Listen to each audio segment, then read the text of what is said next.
Hello नमस्कार। एक बार फिर से आप सबका स्वागत है यहाँ पे वाईफाई स्टूडियोज पे which is a part of Unacademy. तो आज अभी इस वाले सेशन में हम लोग डिस्कस करने जा रहे हैं कि कोविड की वजह से जो नंबर ऑफ केसेस हैं वो अलग अलग रीजन में या फिर अलग अलग कॉन्टिनेंट में किस तरीके से इंक्रीज हो रहे हैं। जैसे कि अगर देखा जाए तो नॉर्थ अमेरिका के रीजन में काफी ज्यादा केसेस हो रहे हैं, यूरोप में भी काफी ज्यादा केसेस हैं, लेकिन as compare to Asia, Asia के पार्ट पे अगर देखा जाए तो नंबर ऑफ केसेस इन दोनों कॉन्टिनेंट के हिसाब से बहुत ही कम देखने को मिल रहे हैं। तो इन सब के रीजन क्या है सब हम लोग बात करेंगे, लेकिन उससे पहले अनअकैडमी पे जो मेरा बैच स्टार्ट हो चुका है एसएससी के लिए, चाहे फिर आप सीजीएल के लिए प्रिपेयर करो, सीएचएसएल हो, जेई हो, या फिर आप किसी भी स्टेट लेवल एग्जाम के लिए प्रिपेयर कर रहे हो, तो भी आप इस बैच को अवेल कर सकते हो। इसमें complete GS from basic to advance हम पूरा कंप्लीट करा रहे हैं। एमसीक्यू जैसा इसमें कुछ भी नहीं होगा, लेकिन हाँ एक डाउट सेशन होगा, उसमें हम लोग एमसीक्यू को डिस्कस करेंगे। ये बैच स्टार्ट हो चुका है, आप इसको सब्सक्राइब कर सकते हैं। इसके अलावा जो रेलवे का बैच चल रहा है जिसमें अभी हम करंट अफेयर्स पढ़ा रहे हैं और इसके बाद इसमें जीएस स्टार्ट होने वाली है, सबसे पहले इकोनॉमिक्स कवर करी जाएगी। इस बैच को भी आप अवेल कर सकते हो। इन सारी चीजों के अलावा सुबह 7 से 8 बजे के बीच में होता है करंट अफेयर का सेशन। चैनल का नाम है वाईफाई स्टडी स्टूडियोज। आप देखो जरा बात कर लेते हैं नंबर ऑफ केसेस के बारे में। देखिए, जब हम लोग बोलते हैं ना मोर्टालिटी, तो मोर्टालिटी का मतलब क्या होता है कि ये होता है death rate, right. Death rate जो निकाला जाता है यहाँ पर वो किसके बेसिस पे होता है, इसमें एक फिगर रखा जाता है जो हमेशा इसका एक बेस होता है। तो यहाँ पे हर कंट्री की क्या पॉपुलेशन है उसके हिसाब से एक बेस रखा जाता है। फॉर एग्जाम्पल 1 लाख यहाँ पे बेस रखा गया पॉपुलेशन के हिसाब से, और यहाँ से मोर्टालिटी रेट को कैलकुलेट किया जाता है।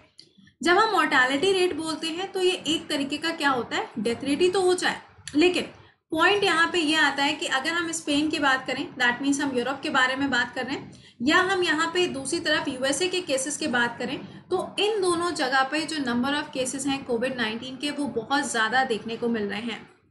फॉर एग्जाम्पल अगर हम यूएसए में देखें तो यूएसए में जो यहाँ पे आपको नंबर ऑफ फिगर नजर आ रहा है कि वो 4 लाख को भी क्रॉस कर चुका है। तो ये तो वो केसेस हैं जो अभी थोड़ी देर पहले थे। अब जितनी देर में यहाँ पे वीडियो ये आपके पास आएगा उतनी देर में तो पता नहीं कितना और क्रॉस कर चुका होगा। लेकिन अगर हम स्पेन में देखें या इटली में देखें तो यहाँ पे नंबर ऑफ केसेस जो हैं वो भी बहुत ज्यादा देखने को मिले, मतलब इन्होंने तो सीमा ही पार कर दी। कुछ ऐसा सा यहाँ पे देखने को मिल रहा है। लेकिन अगर हम जर्मनी की बात करें तो जर्मनी में जो नंबर ऑफ केसेस थे वो सिर्फ आपको 0.3% ही देखने को मिले एज कम्पेयर टू अदर। तो यहाँ पे ये इतना ज़्यादा वेरिएशन देखने को क्यों मिल रहा है। ये तो बात हो गई यूरोप का और नॉर्थ अमेरिका के बारे में। लेकिन अगर हम साउथ कोरिया की बात करें, मतलब साउथ कोरिया है या फिर नॉर्थ कोरिया की बात कर लो, तो यहाँ पे नंबर ऑफ केसेस जो है ना वो बिल्कुल नील के बराबर है, मतलब यहाँ पे बहुत ही कम आपको केसेस मिलेंगे। इवन अगर हम बांग्लादेश में देखें तो कल मैंने एक डेटा पढ़ा था, तो उसके हिसाब से बांग्लादेश के अंदर सिर्फ 50 केसेस ही अभी मिले हैं कोविड-19 की। तो अब आप समझ सकते हैं कि एशिया में ऐसा क्या है, या फिर एशिया में क्या इतना ज़्यादा डेवलपमेंट है कि नंबर ऑफ केसेस जो है वो यूएसए में ज़्यादा है। मतलब यूएसए जैसी सुपर पावर में नंबर ऑफ केसेस बहुत ज़्यादा है एज कम्पेयर टू एशिया। तो ज़रा इन सब चीज़ों के बारे में हम लोग बात करेंगे, लेकिन उससे पहले एक बार इंडिया का तो फिगर देखना बनता ही है। तो ये आपको यहाँ पे ये लंबे लंबे जो लाइंस नजर आ रहे हैं ये वो कंट्रीज हैं जहाँ पे नंबर ऑफ केसेस बहुत ज़्यादा है, और यहाँ पे हमारा इंडिया कहीं स्टैंड कर रहा है। तो चाहे हम जापान को देखो, सिंगापुर को देख लें, हांगकांग को देख लें, इन सब में नंबर ऑफ केसेस बहुत ज़्यादा है। एशिया के पार्ट पे अब आप सोचोगे कि मैम इंडिया में भी तो इतने सारे केसेस हो रहे हैं, 20,000 तो क्रॉस होने को है। तो देखो 20,000 क्रॉस होने को है, लेकिन यहाँ पे टाइम पीरियड भी तो देखो, कितने टाइम पीरियड में कितने नंबर ऑफ केसेस हो रहे हैं।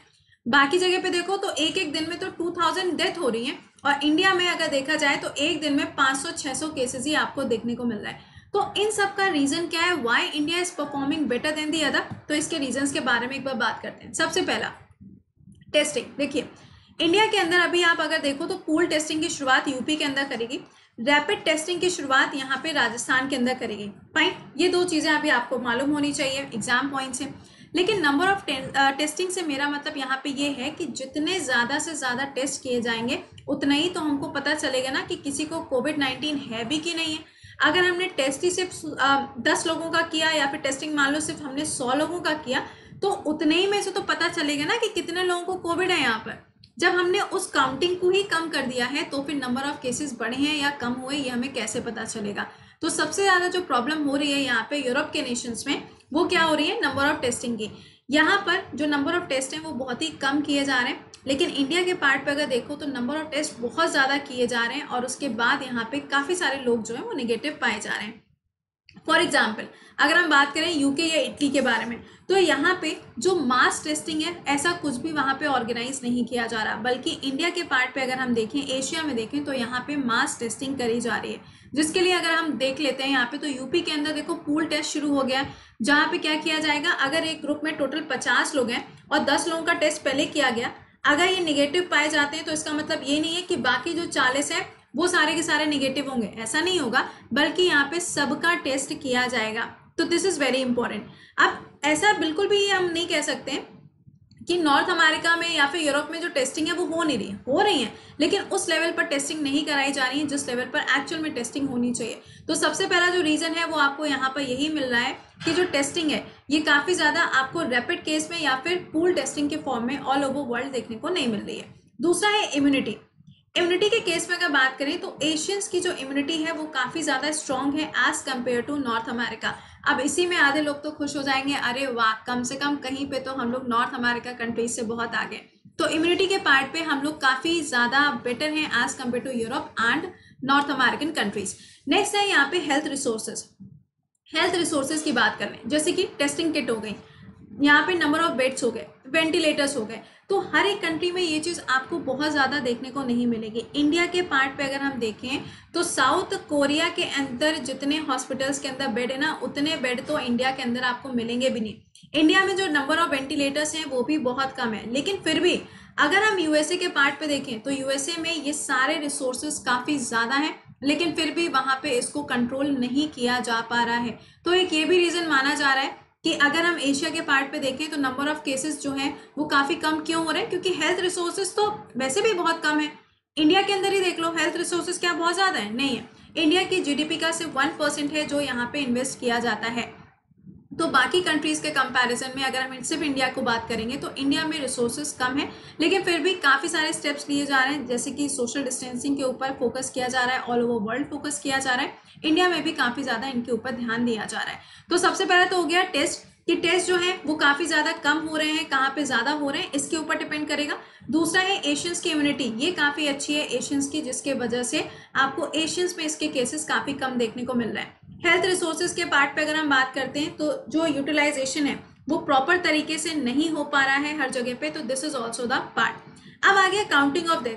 अब यहाँ पे क्या हो रहा है काउंटिंग ऑफ डेथ में, जैसे कि मान लो इटली में है, किसी की डेथ हो गई, किसी ओल्ड पर्सन की अगर डेथ हो गई तो उसको भी कोविड-19 के अंदर ही काउंट किया जा रहा है, ऐसा भी तो हो रहा है। तो ये सब भी क्या करना है, ये सब भी यूरोप और नॉर्थ अमेरिका की जो नेशंस हैं वहां पे भी तो नंबर को एक्सीड करेगा ना। लेकिन अगर देखा जाए, जैसे कि फॉर एग्जांपल हम यूएसए की बात करें, यूएसए के अंदर ऐसा नहीं है। यूएसए के अंदर क्या बोला गया है कि यहाँ पे डॉक्टर ही डिसाइड करेगा कि जो डेथ हुई है वो किसकी वजह से हुई है। तो यहाँ पे काउंटिंग ऑफ डेथ जो है वो भी यूरोपियन नेशंस में काफ़ी ज़्यादा अलग तरीके से करी जा रही है, कि अगर किसी की भी डेथ हुई है तो उसको कोविड में ही काउंट कर लिया कि भैया इनकी जो डेथ है वो कोविड की वजह से हुई है, राइट। तो ये चार तो यहाँ पे आपको ये रीजन समझ में आ जाने चाहिए। चौथे के बाद पांचवा है लर्निंग अ लेसन। इंडिया की बात कर लो या हम एशिया की ही बात करें तो साउथ कोरिया जैसी कंट्री जहाँ पे बहुत अच्छे रिसोर्सेज नहीं है, अगर हम इंडिया से कंपेयर करें तो बहुत अच्छे रिसोर्सेज वहाँ पे नहीं है, लेकिन फिर भी इंडिया जो है वो बाकी कंट्रीज से एक लेसन सीख रहा है। फॉर एग्जाम्पल जर्मनी में मैंने अभी आपको बोला कि यहाँ पे नंबर ऑफ केसेस जो हैं वो उतने लेवल तक एक्सीड नहीं किए जितने लेवल तक यूरोप की बाकी कंट्रीज में देखने को मिले। रीजन क्या था, यहाँ पे मास टेस्टिंग कराई गई और काफी अच्छे तरीके से लॉकडाउन को फॉलो किया गया, सोशल डिस्टेंसिंग को फॉलो किया। तो इंडिया इन्हीं कंट्रीज से एक लेसन को लेते हुए अपने यहाँ पे लॉकडाउन को फॉलो कर रहा है। इवन लॉकडाउन का जो 2.0 वर्जन स्टार्ट हुआ, इसमें तो इन्होंने इंडिया को 3 अलग अलग कलर्स में भी डिवाइड कर दिया है। जैसे कि पहला वाला जो कलर है वो है रेड, दूसरा हो जाएगा ऑरेंज और तीसरा वाला हो जाएगा ग्रीन। ग्रीन के अंदर जैसे कि अभी गोवा आ गया, क्योंकि यहाँ पे जो नंबर ऑफ केसेस हैं वो बिल्कुल निल हो चुके हैं, कोई भी केस अभी यहाँ पे नहीं है, ऐसा यहाँ के गवर्नमेंट के थ्रू बताया गया। रेड के अंदर वो जगह आ रही है जिनको हॉटस्पॉट रखा गया है, और ऑरेंज के अंदर वो सिटीज आ रही हैं या फिर वो डिस्ट्रिक्ट्स आ रही हैं जहाँ पे केसेस तो मिल रहे हैं लेकिन बिल्कुल हॉटस्पॉट के लेवल तक केसेस देखने को नहीं मिल रहे हैं। तो दीज आर द रीजंस। इन रीजन के हिसाब से हम ये चीज़ कह सकते हैं कि जो एशियन नेशंस हैं वहाँ पे नंबर ऑफ केसेस कम है as compare to the European nations and the North America या फिर यूएसए। तो इन केसेस को यहाँ पे ध्यान रखिएगा या फिर इन रीजन को ध्यान रखिएगा जब भी आपको इन फ्यूचर इससे रिलेटेड कोई भी आंसर राइटिंग मिलेगी, तो डेफिनेटली आप इन पॉइंट्स को यूज कर सकते हो। तो आई होप कि ये चीजें आपको समझ में आ गई होंगी। समझ में आ गया होगा तो भाई सेशन को लाइक और शेयर कर दीजिएगा। इसके अलावा डिफेंस एग्जाम का चैनल है एंड लाइव टेस्ट का चैनल है, इसको सब्सक्राइब करना मत भूलिएगा। और बाकी क्लासेस के बारे में मैंने आपको बता ही दिया है। और 99 वाला जो सब्सक्रिप्शन मिल रहा है ना एनसीईआरटी का, प्लीज उसको अवेल करना मत भूलिएगा। तो चलिए मिलते हैं आप लोगों से शाम में 4 बजे लाइव टेस्ट पे, उसके बाद सुबह 7 बजे करंट अफेयर्स में on the live channel. Bye bye.